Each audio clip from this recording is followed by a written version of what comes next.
I recognize the Honorable Glenys Hannah Martin, Minister of Education and Technical and Vocational Training, the Honorable Mario Boleg, Minister of Youth, Sports and Culture, in their absence, and for making this event today possible. Permanent Secretary, Mrs. Lorraine Brister, Mrs. Dominique McCartney-Russell, Acting Director of Education, Undersecretaries, Montez Williams, Lisa Anderson, Adderley Anderson, Deputy Permanent Secretaries, Ricardo DeVoe, Alex Carey, Deputy Directors and Assistant Directors of Education, other senior officers and staff present from the Ministry of Education, and Deputy Permanent Secretary Suzanne Knowles, other senior officers and staff present from the Ministry of Education and Technical and Vocational Training, Ministry of Youth, Sports and Culture. Good morning. Ladies and gentlemen, let us enjoy the presentation and thank the presenters for their willingness to execute the task at hand on short notice. Welcome once again, and I ask that at this time you stand and give reverence to God for the lives of the 4 valiant Marines and for our country.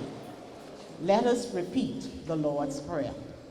Our Father, who art in heaven, hallowed be thy name. Thy kingdom come, thy will be done, on earth as it is in heaven. Give us this day our daily bread, and forgive us our trespasses, as we forgive those who trespass against us. And lead us not into temptation, but deliver us from evil. For thine is the kingdom, the power, and the glory, forever and ever. Amen. I pledge my allegiance To the flag and to the Commonwealth of the Bahamas, for which it stands, one people, united in love and service. You may be seated.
Give me Jesus.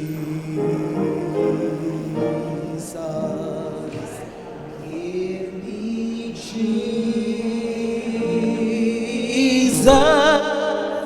Give me Jesus.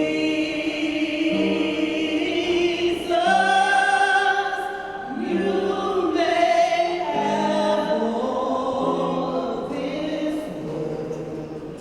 Give me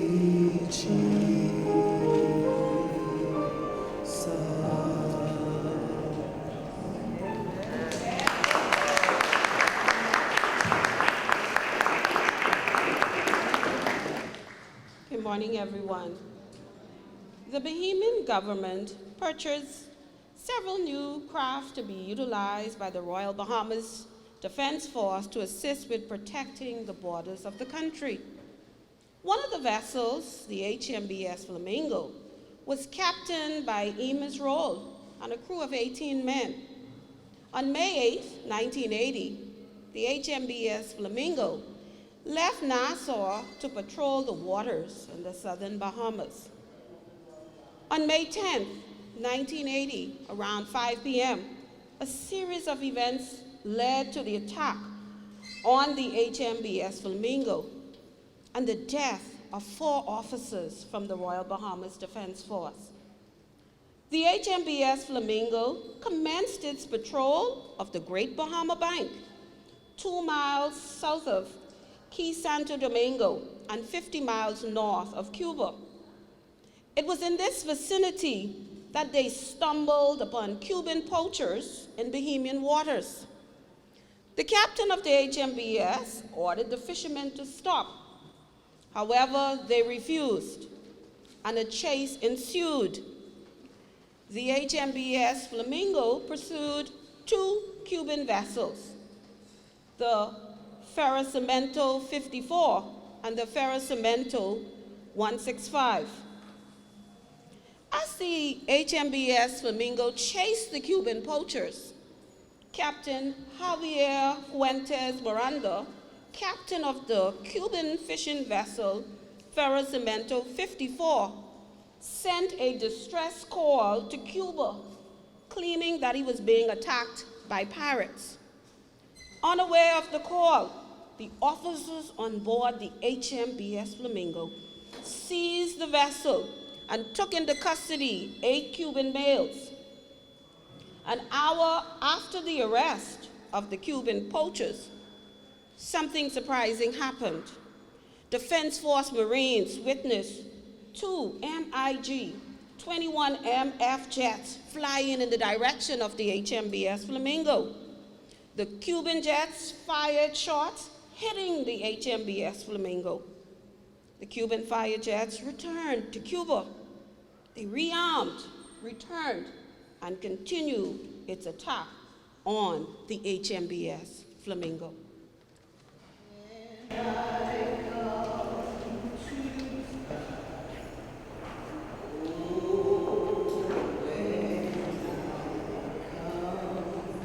To die, oh, when I come to die, give me Jesus,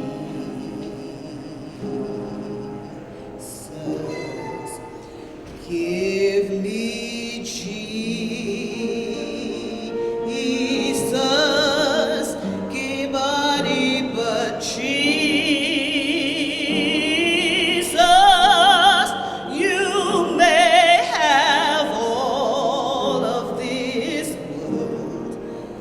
Give me Jesus.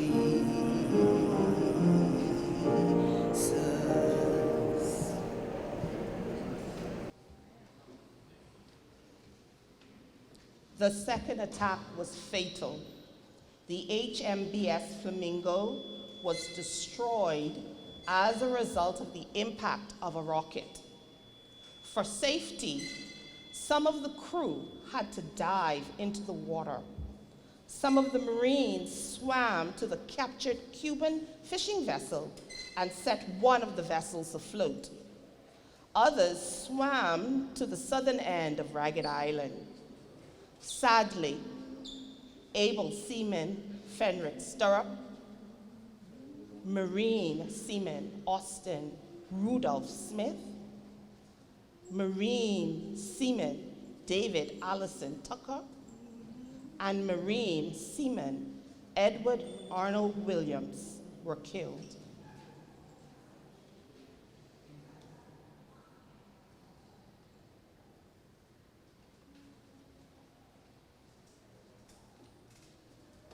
On Sunday, May 11th, 1980, the attack continued. The Cuban fighter jets returned and opened fire on Ragged Island. The Cuban firefighters landed a helicopter on the island in an attempt to rescue the captured Cuban fishermen. This proved futile. Eventually, the pilots left the island, and by midday, in response to a call made by the island commissioner, Bahamian officials, inclusive of Defense Force Marines and police officers, arrived on Ragged Island. You may have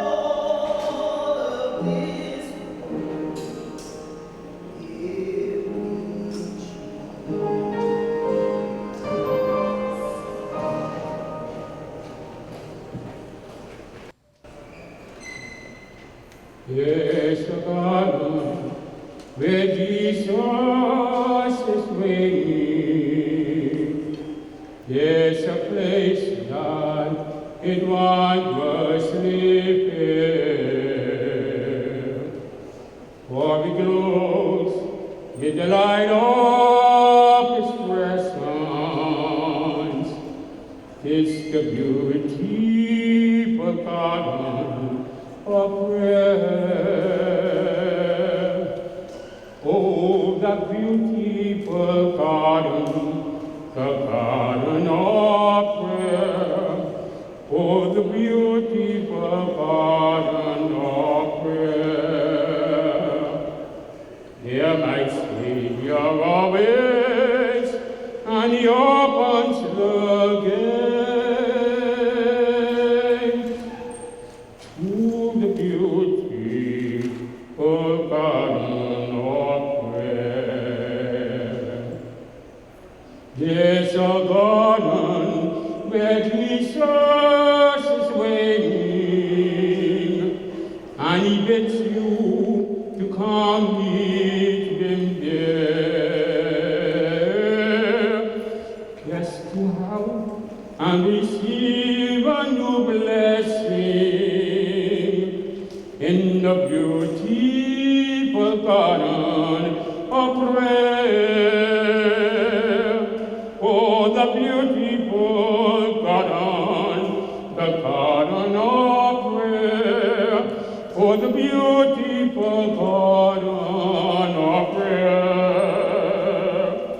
Hear my Savior always, and He opens the gate to the beautiful garden of prayer.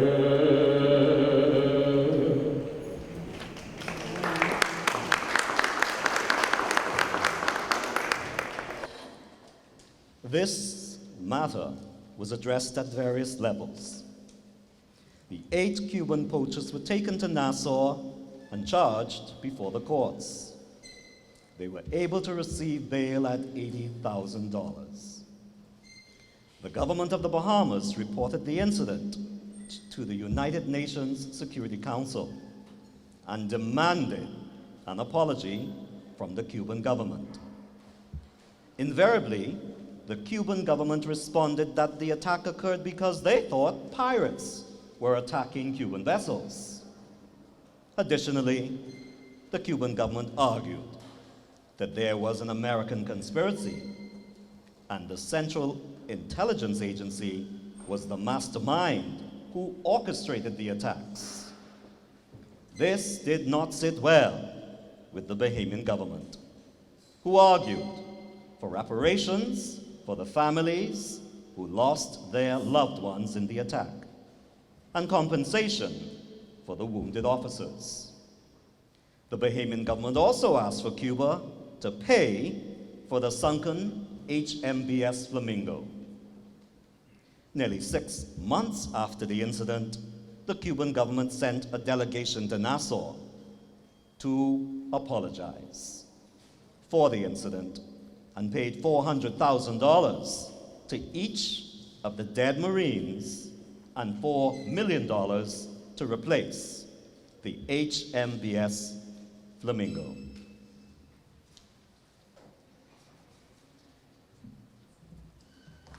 Understandably, the incident of the HMBS Flamingo caused a rift between the Bahamas and Cuba. But the course of history would aid in the move towards restoring this relationship. Historically, Cubans migrated to the Bahamas, and despite a trade embargo imposed by the United States government, they continued to flee to the United States seeking political asylum from the then fledgling socialist country. The collapse of the Berlin Wall in 1989 and the Soviet Union in 1991 helped to remove detachments of the Cold War threats and the threat of a communist invasion from Cuba. As a result, Bahamians sought to rebuild a relationship with the communist state. The rebuilding of the relationship with Cuba was fostered through diplomacy. Currently, both governments meet regularly to discuss territory expansion and drug trafficking. In more recent times, partnerships have been further developed. During the height of the global pandemic, Cuban nurses rendered assistance in healthcare facilities to those infected with the COVID-19 virus. In addition, Bahamians have frequented Cuba to seek medical attention, shop for unique products, or simply hang out as regional tourists.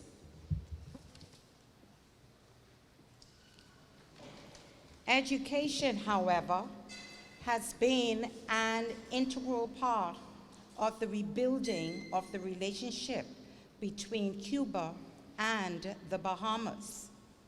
Recognizing the high-quality education that was being provided by the Cuban government and the rich cultural legacy that this nation exuded, visits were arranged by the government of the Bahamas to explore colleges, universities, healthcare facilities, and historical sites.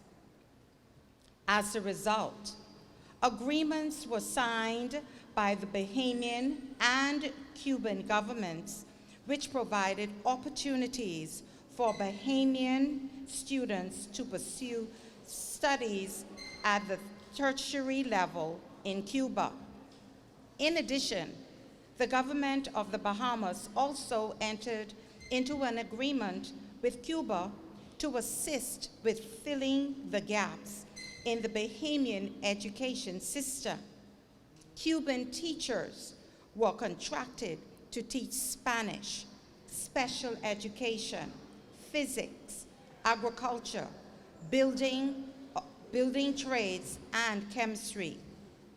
This arrangement continues today, and the public school system feels its impact as Cuban teachers are deployed throughout the islands of the archipelago. Conclusively, education became a binding force that bridged the gap between the two nations that were torn over the Hmbs Flamingo incident. And I just would like to say in my brief remarks how wonderful it is for us to assemble today to observe this very momentous and memorable occasion. You know, in this 50th anniversary of our independence, it is critical that we as a people move forward and do the things that we need to do to observe what has happened over these 50 years. And of course, we know that this is one of the incidents that took place.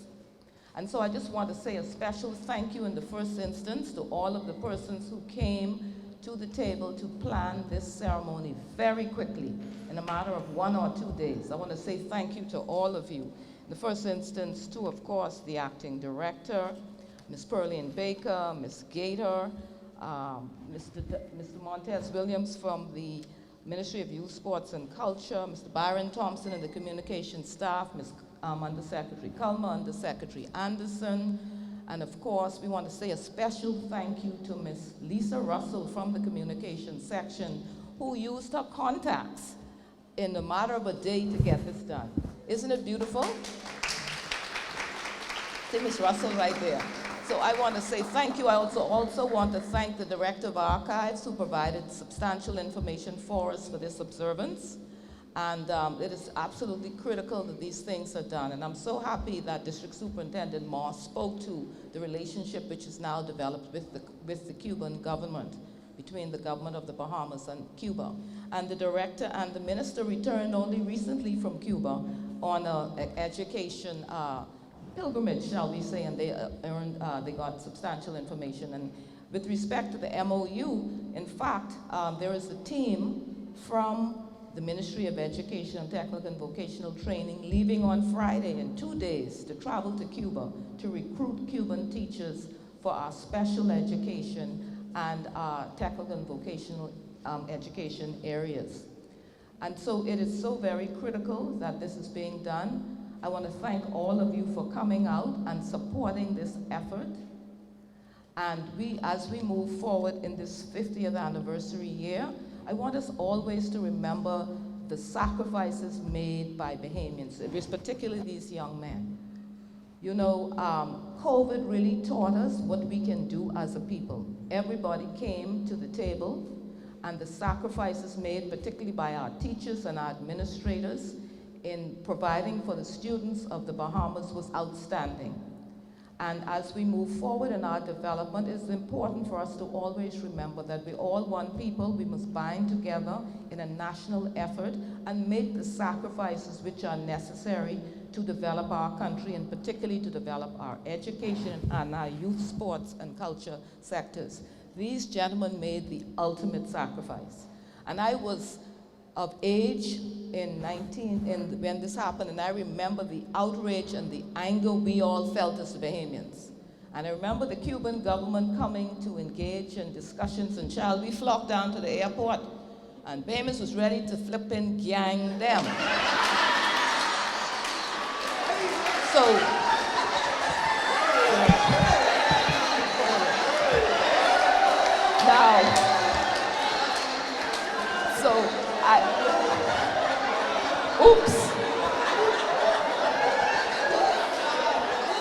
So now, I just spoke about healing, right?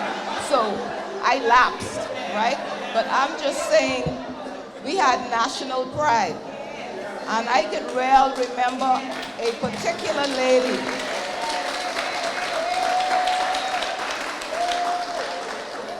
I won't call her name, but she was well known to us, and we said that was the Bahamas nuclear weapon. And I remember the officials from the Cuban government came, and that woman jumped on the hood of that car, and that car going whoosh. And so I'm just saying, there are few moments in our history when we've had such a sense of national pride and unity. I attended an event last night at the University of the Bahamas, and one of the things which Sean McQueenie and Franklin Wilson spoke about is the need for us to come together and to understand the things that bind us as Bahamians. Forget the politics. In this 50th year, forget the politics. This event, the Burma Road riot, and other incidents bound us together as Bahamians. So I'm not in any way, we love the Cuban people, and we've rebuilt our relationship, and we're now on a path of healing. I just encourage all of you to continue to do well, to continue to support the 50th anniversary observances. Pay for the families of these fallen gentlemen during the course of the day, and to the survivors, because there were survivors who went through that. You know, so thank you all for coming and for making this such a wonderful occasion, and thank you all for pulling this together at such short notice.